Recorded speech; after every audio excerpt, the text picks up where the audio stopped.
መብራት አንድ ወር ተቋርጦ የሚቆይባቸው ሁኔታዎች ያሉበት ወረዳዎች አሉ። አንድ ወር ተቋርጦ የሚቆይበት ብዙ ፍርሃት ያለው ኦልዌይስ አዲስ ነገር እንፈራለን። ያለን ዝግጅት ወደ 122000 ኮምፒውተሮች ሬዲ አርገን በሁሉም ቦታ በተለያዩ አካባቢዎች መስጠት እንችላለን ብለን ኢቭን ሶፍትዌራችን በሌላ የውጭ አካል እንትን ሃክ ተደርጎ እንዳይገኝ አድርገን እዚሁ ዶሜስቲክሊ ነው እየሰራን ያለው። ቢያንስ 2 ወር ፈተናው ከመሰጠቱ በፊት 2 ወር ያክል ጀምሮ ሞክ ኤግዛም ያደረግነው ኢምፖርታንት ነገር እንዲህ አይነት ባህሪ ያላቸው ሰዎች ከዩኒቨርሲቲዎች ተጠቅላላ ለወደፊቱ ትምህርት ሴክተር ውስጥ እንዳይሰሩ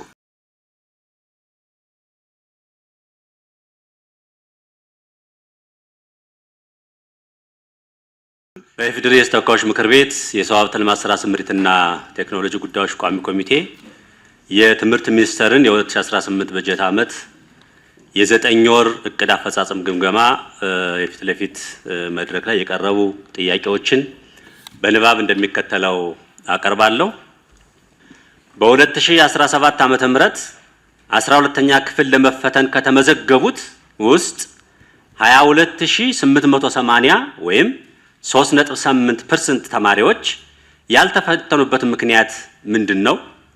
የችግሩን ምክንያት ለይቶ ለ2018 ዓመተ ምህረት ምን መፍትሄ ማስቀመጥ ተችሏል?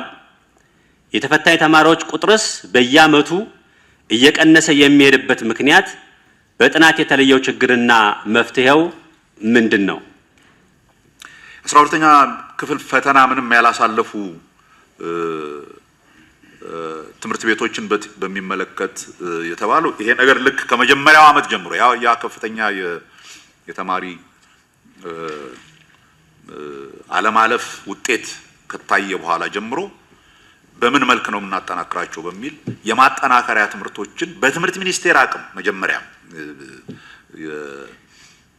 ሌላ እርዳታ ባላገኘንበት ሁኔታ እንኳን በትምህርት ሚኒስቴር አቅም በብዙ ሺህ ትምህርት ቤቶች ላይ ትንሽ የማጠናከሪያ ስንሰራ ቆይተናል። በዚህ ዓመት ያደረግነው የተለየና ሲግኒፊካንት የሆነ ኢንተርቬንሽን ከማስተር ካርድ ፋውንዴሽን ጋር በጋራ ፕሮጀክት አውጥተን 700 ምንም ያላሳለፉ ሁለተኛ ደረጃ ትምህርት ቤቶችን ኮንቲኒየስ የሆነ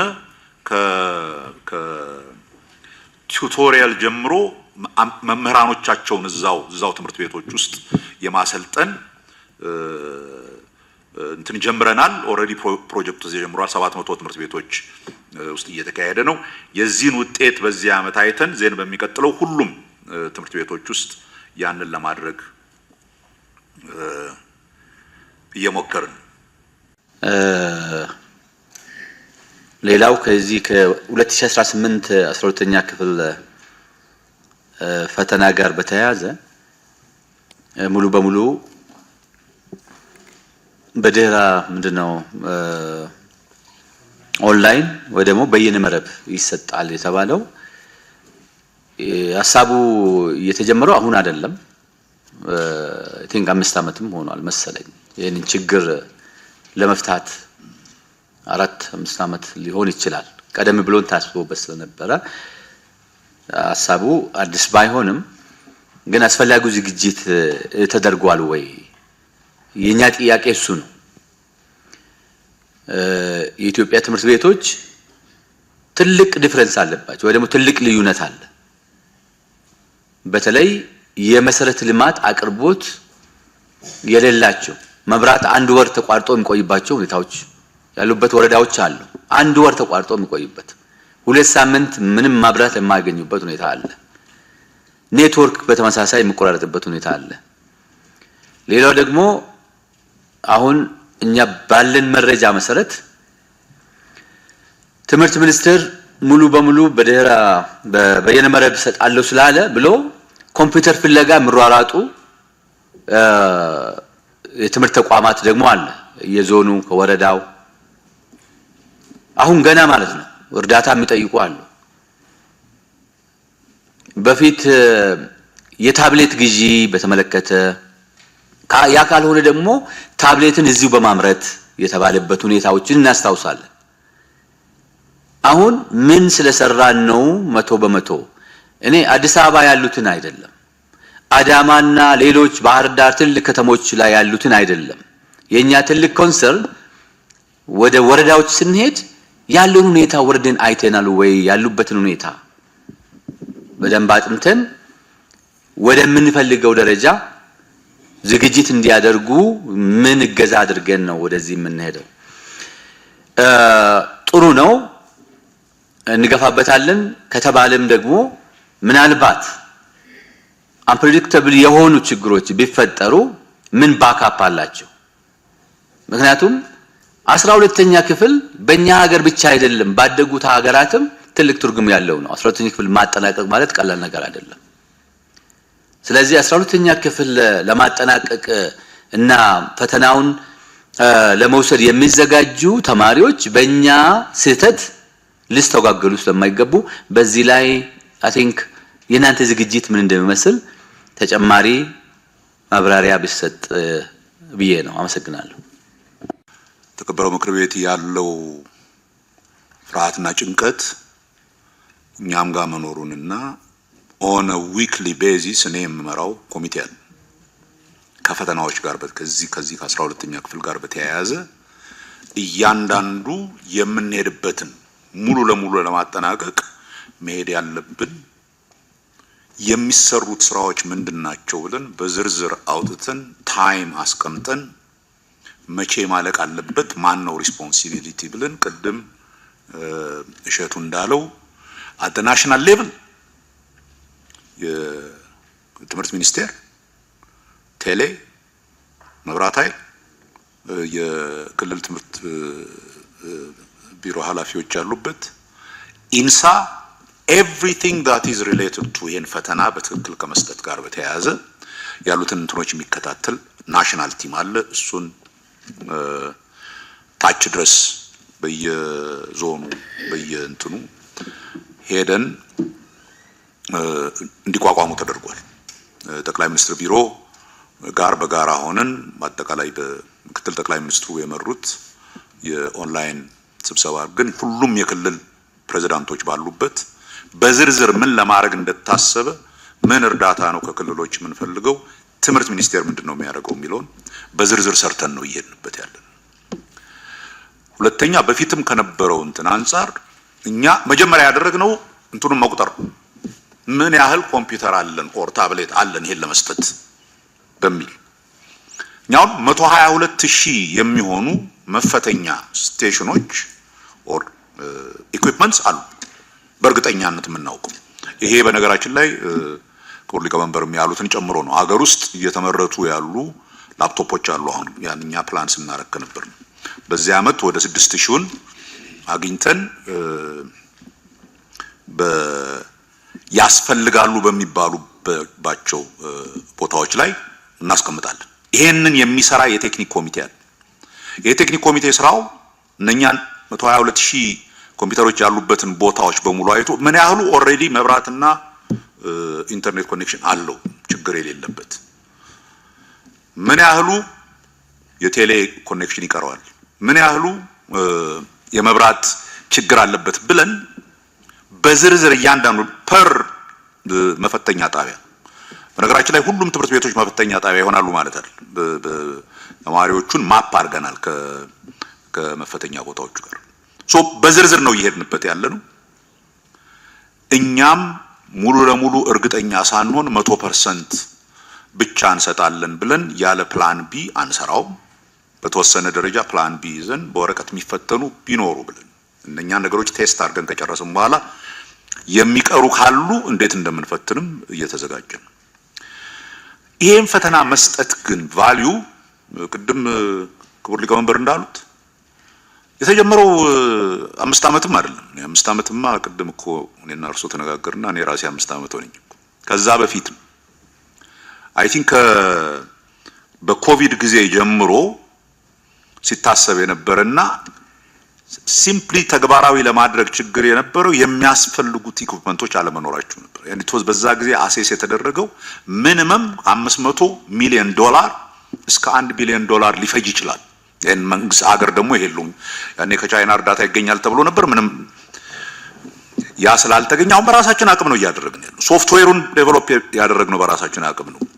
ኮምፒውተሮቹን እያሰባሰብን ያለ ነው በራሳችን አቅም ነው ሌላ ከማንም የውጭ እንትን እርዳታ ሳናገኝ ሶ ራሳችንን ችለን ልናደርገው የምንችለው ኢቭን ሶፍትዌራችን በሌላ የውጭ አካል እንትን ሀክ ተደርጎ እንዳይገኝ አድርገን በዚሁ ዶሜስቲክሊ ነው እየሰራ ነው ያለው ሂካፖች ይኖራሉ ይሄን ነገር እየሰራን አንዳንድ ጊዜ ስንሄድ ኦፍ ኮርስ ይኖራሉ አይ ሚን ችግር መፍታት አይደለም እንደ ስራችን ሶ ችግር በሚኖር ጊዜ ያንን ችግር እንዴት እንፈታዋለን ይያል ኦን ኦንጎይንግ ቤዚስ የምናደርገው ነው ሶ በእኔ እምነት ብዙ ፍርሃት ያለው ኦልዌይስ አዲስ ነገር እንፈራለን ይሄ በተወሰነ ደረጃ የሰው ልጅ ኢንስቲንክቲቭ የሆነ ሪአክሽን ነው አዲስ ነገር ሲመጣ ሬዚስታንስ አለ እኛ ለትምህርት ሴክተሩ ይጠቅማል ብለን የምናደርገው ነገር በነገራችን ላይ መጥቀሙ ደግሞ ይሄ ከፈተናውን በምንሰጥበት ጊዜ በሚኖር አለመኮራረጅና እንትን የኢንቴግሪቲውን የመጠበቅ ጥያቄ ብቻ አይደለም ያ አሁን ይሄንን ኦንላይን ባሰብነው መልክ ብንሰጥ ሜቢ ባልሳሳት ክሎዝ ቱ 700 800 የዲጂታል ላብ በየትምህርት ቤቶቹ እናስቀምጣለን እነኚህ ኖሯቸው ማያውቁ ቦታዎች አዳዲስ በኋላ ለመማሪያ የሚጠቀሙባቸው ዲጂታል ሴንተሮች ነው እያገኙ የሚሄዱት ሶ እነኚህን ሩራል ትምህርት ቤቶች ኦር ይሄ እንትን እድል ያላገኙትን ጥራት ያለው ትምህርት እንዲያገኙ እናሻሽል ካል ዘን እነኚህን ኢንፍራስትራክቸሮች መዘርጋት ኢምፖርታንት ነው ሶ ጥቅሙ ከፍ ያለ ነው ዝም ብሎ ፈተናውን መስጠቱ ብቻ አይደለም ኢትዝ በአጠቃላይ ዲጂታል ኤጁኬሽንን ለማስፋት እድል ይሰጠናል ቢኮዝ አሁን ዝም ብለን በምንሄድበት እንሂድ ካል እንትን ያርግ አሁን በፈተናው ምክንያት ቢያንስ ተጨማሪ 15000 ኮምፒውተሮች ወደ ትምህርት ሴክተሩ አስገብተናል በየትምህርት ቤቱ ያስገብተናል ይሄን እያደረግን ከቀጠልን በአጭር ጊዜ አጠቃላይ በአገሪቱ ውስጥ ያለውን የትምህርት ሴክተር ዲጂታላይዜሽን ማፋጠን እንችላለን በሚል ነው ሶ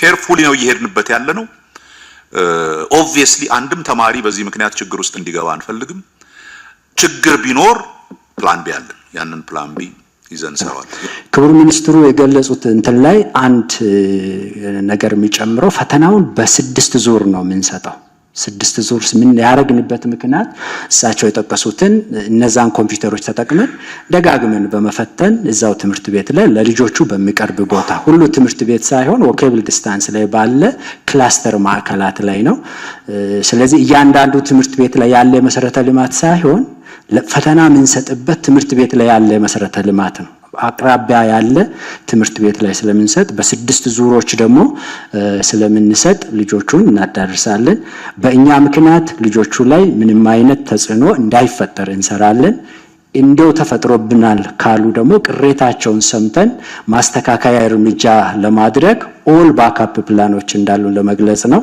የተሻለ ነገር ለልጆቹ እንዲኖር ለህዝብም እንዲኖር ምላሽ ለመስጠት ክቡር ሚኒስትሩ በገለጹት አግባብ እየተደረገ ያለ ጥረት እንጂ ከኛ አንፃር ብቻ ታይቶ ስራ ባጭሩ ለመስራት ብቻ እየተደረገ ያለ አይደለ ነው ስለ ኮንሰርኑ ግን አመሰግናለሁ የ12ኛ ክፍል ፈተናን ሙሉ ለሙሉ በበይነ መረብ ለመፈተን መሞከሩ ጥሩ ሆኖ ያለ ግን ምንም ከዚህ በፊት የዚህ ልምድ የሌላቸው ተማሪዎች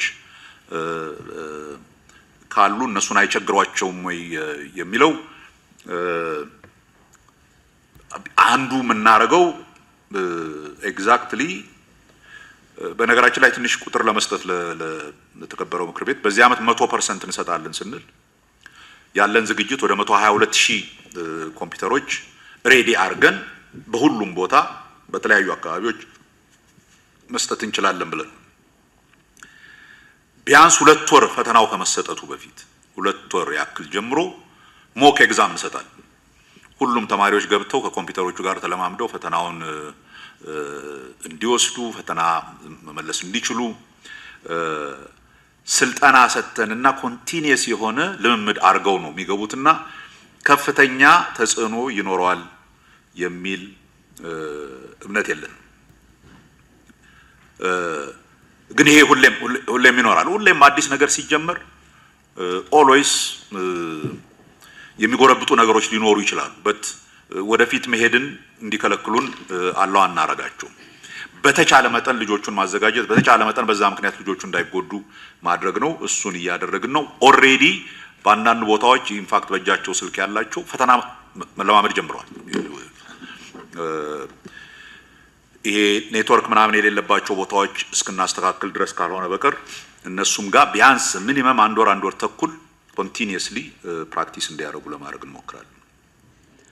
በሀገር አቀፍ ደረጃ የሚሰጡ የተለያዩ የምዘና ውጤቶች በተለይም የ12ኛ ክፍል የዩኒቨርሲቲ ቅድመ ምረቃ መውጫ ፈተና፣ የፍሬሽማን ፕሮግራም የማካካሻ ትምህርት ፈተናና የድረ ምረቃ ፕሮግራም መግቢያ ፈተና ወይም እንጋት የማለፍ ምጣኔ የሁሉም ከ50% በታች በመሆኑ አፈጻጸሙ ዝቅተኛ ነው።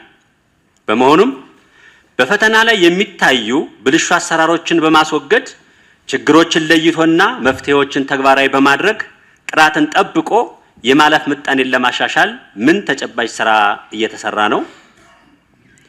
የትምህርት ጥራትን ለማሻሻል በመምህራን ስልጠና፣ በትምህርት ቤት ማሻሻል፣ በትምህርት ቤት ምገባ ወዘተ በርካታ ስራ ተሰራ ቢባልም ለምን የሀገራዊ ምዘና ውጤቶችን ማሻሻል አልተቻለም? ኤግዚት ኤግዛም እና ኤንጋትን በተመለከተ ያሉትን ለመናገር ያክል አንድ ኢምፖርታንት ዲፍረንስ አጠቃላይ አቨሬጁን ፑል የሚያደርገው በተለይ በመውጫ ፈተና የግል ትምህርት ቤቶች ላይ ያለው ውጤት በጣም ዝቅተኛ መሆኑ ቅድም አይታችሁ እንደሆነ የግል ትምህርት ቤት እና አቨሬጅ የሚያልፈው 12% 10% አካባቢ ነው። ያኛው 60-70 ቢደርስ አቨሬጁን ይጎትተዋል። በእኛ እምነት ያም ሆኖ ኢቭን በከፍተኛ ትምህርት በመንግስት ከፍተኛ ትምህርት ቤቶች እነሱ ራሳቸው ያስተማሯቸውን ትምህርት ተማሪዎቹ ተፈትነው ያውም ቤዚክ የሆነ ኮንሴፕቶች ነው መውጫ ፈተና ላይ የሚሰጠው። ዝርዝር የሆነ ስፔሲፊክ እንትኖች አሉ።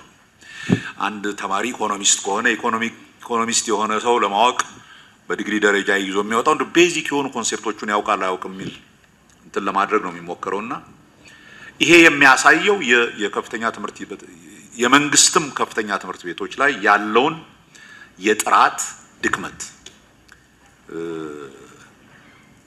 ያለውን ከዚህ በፊት ብዙ ጊዜ ከፍተኛ ትምህርት ዘርፉ ሲጠየቅ የሚያነሱት የምናስገባው ተማሪ ደካማ ስለሆነ በፈተና ላይ እንደዚህ አይነት ውጤት ማምጣቱ አይገርመንም ይሉ ነበር። አሁን እንግዲህ አትሊስት የተለየ እንትን እየተከተልን ነው። አይ ቲንክ this year is the first exit exam እናየው በአዲሱ የፈተና አሰጣጥ የ12ኛ ክፍል የፈተና አሰጣጥ አልፈው የገቡ ተማሪዎች የሚመለከቱ እነሱ አትሊስት ያ ኤክስፕላኔሽን ቅድም ያልኩት ኤክስፕላኔሽን አይሰራም።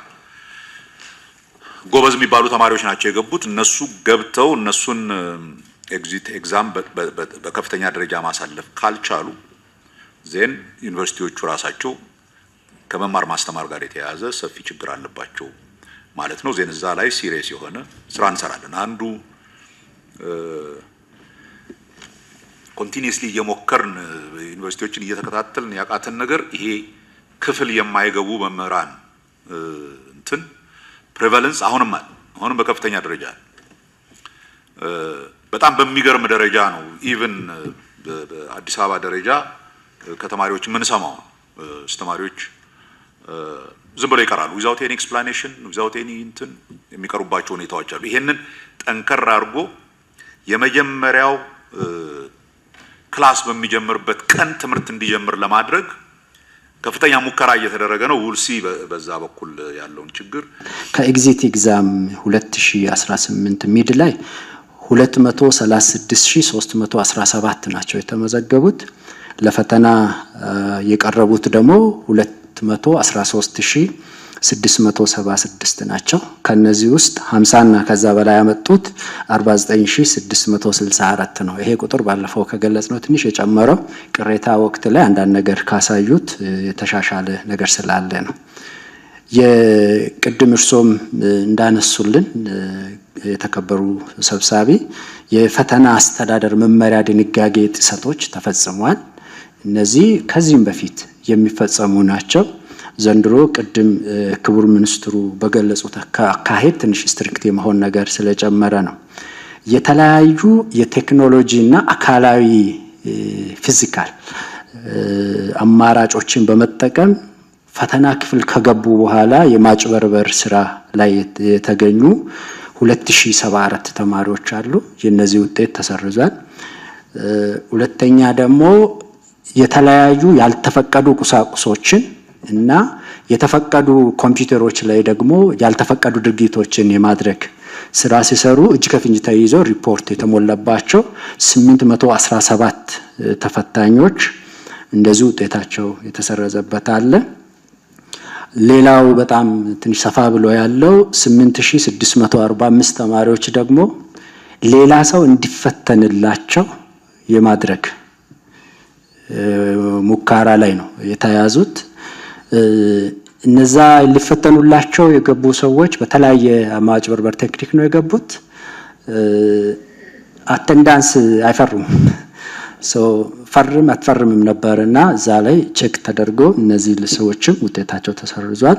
ሌላው ፈተናው ላይ የተለያየ አንዳንድ የቁጥሩ ሰፋ ሲል አንዳንድ አካባቢ ላይ ልጆች ላልተፈለገ ጉዞ እንዳይዳረጉ በሚመቻቸው ቦታ እንዲፈተኑ ዙር አድርገናል፣ 3 ዙር። ስለዚህ በአንድ ወቅት ከአንድ ጊዜ በላይ ደጋግሞ መፈተን 3 ዙር ስታረግ አንደኛ ዙር የተፈተነ ልጅ ሁለተኛ ዙርም ደግሞ ለመፈተን ያደረጉበት ጥረት አለ። እነዛ 630 ልጆች ናቸው። እነዚህ ውጤት ተሰርዟል። አብዛኞቹ በቅሬታ ሞልተው በሲሞሉ ስልካቸውን ስለያዝን ደውለን ይሄ ነው ስንላቸው እንደ ቀልድ ነው የነገሩን እንጂ ብዙም ትኩረትም አላረጉም። ብዙዎቹ ተመልሶላቸዋል። ነገር ግን በዚህ ሂደት ውስጥ ከሪፖርት ወይም ከምን አንፃር ቅሬታ አለን ብሎ የቀረቡትን ልጆች ሁሉ ሰምተን መልሰናል። አሁንም እርግጠኛ ሆነው ውጤታቸው በዚህ ምክንያት ውጤት ተሰርዟል ተብሎ ዲስኳሊፋይድ ተብሎ በቅንፍ እንትኑ ስለተገለጸ በየዩኒቨርሲቲዎቻቸው ቅሬታ አለን የሚሉ ልጆች መስተናገድ ይችላሉ ማለት ነው። የመጀመሪያውን ፓርት ኦፍ ጥያቄ በሚመለከት ከፈተናው ጋር በተለይ ኤግዚት ኤግዛም ጋር ያለውን በጣም ስትሪክት በሆነ መንገድ ነው ለመያዝ የሞከርነው። ቢኮዝ ፈንዳሜንታሊ እንዲመለስ የምንፈልገውን የትምህርት ሴክተር ኢንቴግሪቲ የሚያበላሽ ሆኖ ነው ያገኘው። ይሄ ኦርጋናይዝድ ይመስላል ያልነው ካገኘናቸው ዴታዎች ከተያዙት እንትኖች የምናየው አክቹአሊ አንድ ዩኒቨርሲቲ ውስጥ ብቻ አይደለም የሚደረግ። አሰራቂው ሌላ ዩኒቨርሲቲ ሆኖ ሰራቂው ሌላ ዩኒቨርሲቲ ተቀምጦ የሚደረግ እንትን ሁሉ ድረስ ነው ያለው። ሶኛ ምንድነው ያደረግነው?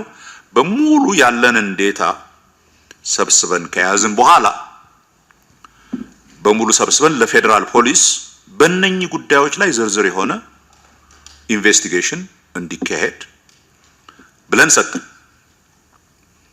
አንዳንድ ጊዜ ቅድም እሸቱ ያለው ወዲያውኑ ለማስያዝ በተደረገው ሙከራ ላይ አንዳንድ ትሮች ትንሽ ሬዚስታንስ ነበር። አይ ቲንክ በተወሰነ ደረጃ ሞር አዲስ አበባ ይመስለኛል ያለው። ይሄን ብቻ ግን አይደለም ያደረግነው። ሴት ያደረግነው ሩል ምንድነው የሚለው በዚህ ላይ የተገኙና ማስረጃ ያለባቸው ከዩኒቨርሲቲው ጋር የተያያዙ ሰዎች በሙሉ ኢሚዲየትሊ ከዩኒቨርሲቲዎቹ ይባረራሉ። ኢትስ ኢሚዲየት ነው፣ ምንም ማስረጃ መያዛችንን ካረጋገጥን በኋላ። ያ ግን አይደለም። ከዛ በኋላ ክሪሚናል የሆነ ስራም ስለሆነ ወንጀል ስራም ስለሆነ ፌደራል ፖሊስ በሚያደርገው ምርመራ የሚገኘው እንትን ዜን ወደ ፍርድ እንዲቀርቡ ይደረጋል። የተወሰኑት ታስረዋል፣ አሁንም ተይዘዋል፣ ምርመራ ላይ ናቸው። ሶስተኛው ግን ኤንድ ያደረግነው ኢምፖርታንት ነገር እንዲህ አይነት ባህሪ ያላቸው ሰዎች ከዩኒቨርሲቲዎች ጠቅላላ ለወደፊቱ ትምህርት ሴክተር ውስጥ እንዳይሰሩ የትምህርት ኢንቴግሪቲን እንትን እናርካለን። ለእንዲህ አይነት ክሪሚናል አክቲቪቲ እንትን ቸልተኛ ሆነን አይሆን፣ ሲሪየስ መሆናችንን ማሳየት አለብን። ሲሪየስ እርምጃ መወሰድ እንዳለበት ማሳየት አለብን። እንዲህ አይነት እርምጃ የሚወስድ ሰው ለገንዘብ ብሎ ነው የሚያደርገው አብዛኛው። ያ ገንዘብ ግን የዘላለም እንትኑን ሊያበላሸው እንደሚችል እንዲያውቅ ማድረግ አለብን። ሶ ጠንከር ብለን ያዝነው። በዚህ ኮምፕሮማይዝ የምናደርገው ነገር የለም። በምንም አይነት ሆን ብሎ ተማሪን ፈተና የሚያሰርቅ ያውም ለገንዘብ ብሎ የሚያሰርቅ ትምህርት ሴክተር ውስጥ አካባቢ መኖር የለበትም ነው። በዛ ሌቭል ነው እየሄድንበት ያለ ነው። አሁን ጉዳዩ ፌደራል ፖሊስ እና ፍትህ ሚኒስቴር ጋር ነው ያለው።